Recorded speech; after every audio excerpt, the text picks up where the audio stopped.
Today we're going to talk about one of Game of Thrones' most dangerous and mind-gaming scenes, the small council meetings, where swords killed more people than words.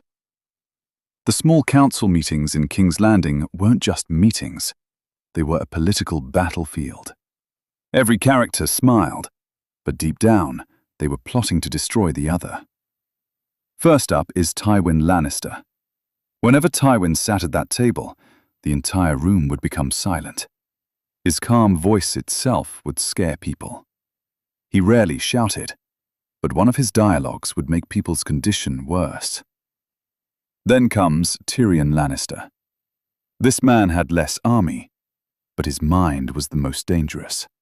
In council meetings, Tyrion would expose everyone with his sarcasm and intelligence, especially when he argued with Cersei Lannister. Those scenes were pure gold. And when it came to manipulation, then no one could beat Peter Baelish, aka Littlefinger. He never fought openly. He would just sow doubt in people's minds, and then the entire kingdom would go into chaos.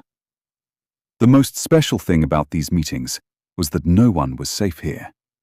One wrong decision, and the whole of Westeros would go to war. This is where alliances were formed, betrayals began, and the fate of kings was decided.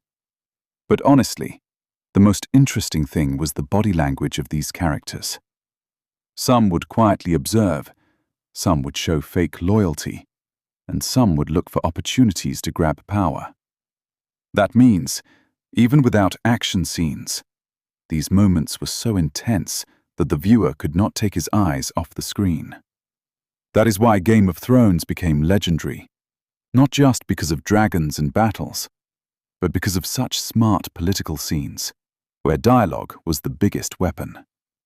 If you also think the small council meetings were the most underrated scenes of the entire show, then like the video, subscribe to the channel, and tell us, who was the most dangerous council member?